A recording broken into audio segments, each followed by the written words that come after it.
Hey, what's up, guys? It's Inkat here from DesireToTRADE.com. It's hard to manage. Hey, what's up, guys? It's Inkat here from DesireToTRADE.com. Now, today it's a bit rainy here, so it's a bit boring. But what I'll do is I'll show you one of the trades I took recently. So we'll go a little bit more into technical trading to see how exactly it works and what kind of trade I look for. And I think I'll show you one losing trade also, just to show you that trading is good, but you can also have losses. So check that out and just let me know what you think. Bye. Alright guys, so here I am showing you one of the trades I took this week.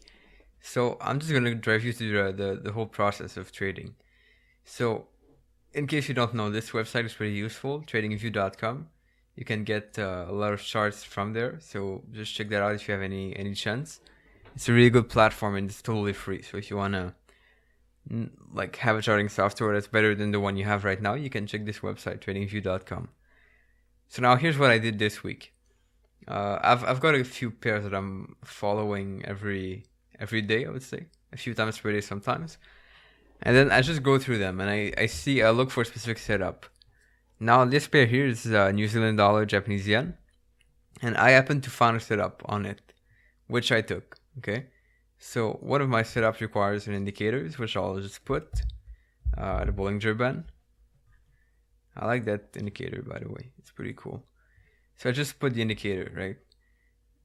So what happened is here we had, I don't know if I can draw, yeah.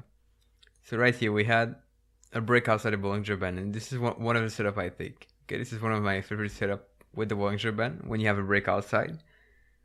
And then you have basically a nice protection setup right here, okay? So this I've talked about it in a few webinars I did in the past, but this is an engulfing candle basically, okay? So this is what I did. When I saw this, I just took the trade right here below, just below the candle, and the trade was entered right on the next candle right here. And then this morning I just woke up and I was looking at the trade, and I saw it was coming back here. So I kind of not panic, because traders don't usually panic, but I was skeptical it would make profit. But I just kept it that way. And then not long after, so this morning, we've got this big candle here in the direction, in the direction of my trade, because that was a sell trade. And so from that, now the trade is in profit because I've entered here. And what I'm aiming for is I just put my stop loss above here, and then I'm looking for 2 times of reward to risk, right? So I just calculated this distance here, and I just replicated it downward here. So it's about here, right? So this is a trade I took this morning. Now I have no idea whether the trade will work or not. What I know is there's another structure right here. So what I did is I put another limit order to close half of my position around here. Okay, because I don't want to be stuck. I just don't want to have some profit and then going back to a loss. So what I do is I close half the position here, and then I'll leave the rest for this take profit here. So this is the good setup I took this week. Now I'm going to try to see if I can show you one of the setup I took this week that wasn't really good. There you go. So I ended up finding another setup I took this week, but this one, let me just see, this one worked. However, I had to close it early, I think. Yeah, exactly. Okay.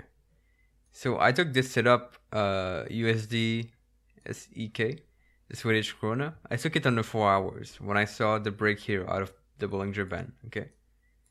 I know my writing's pretty bad, but it's fine. And so I took it right here, this trade. Now what happened is I entered on the next candle. I put the stop loss below and everything. But then I saw the structure right here. So I said I will close half of my profit here. And then at the same time, I'm using the T1, T2 method. So when I close half my profit, what I usually do is I move my stop loss. So the stop loss that was here will end up being right here. Okay, so it goes to break even. Now what happened is just the next candle, as soon as I closed the first half of the position, on the next candle I had this big wick, which kind of hit the stop loss, the new stop loss that was here. And so this trade I could get only part of the profit. I could get only half the profit I was aiming for. I was aiming for, well, it ended up going enough, so I was aiming for around that level. I would have got it if I didn't move the stop loss. But this is what happened. This is an example of what can happen, right? So this here was the news. You're probably aware of the ECB news that came out yesterday, and so with the conference and everything. And so if you wanna really avoid that, you could decide not to trade during the news. But I just decided to keep the trade. And I prefer to move my stop loss. You can decide not to move it. That's your own choice. But yeah, it's really up to you. So these are 2 trades I took this week. I hope this was helpful for you. And if you want me to do more videos like that, just leave a comment below. Let me know what strategies you're trading and what indicators you're using usually. And I'll try to do videos based on that. Alright, have a nice day. Bye.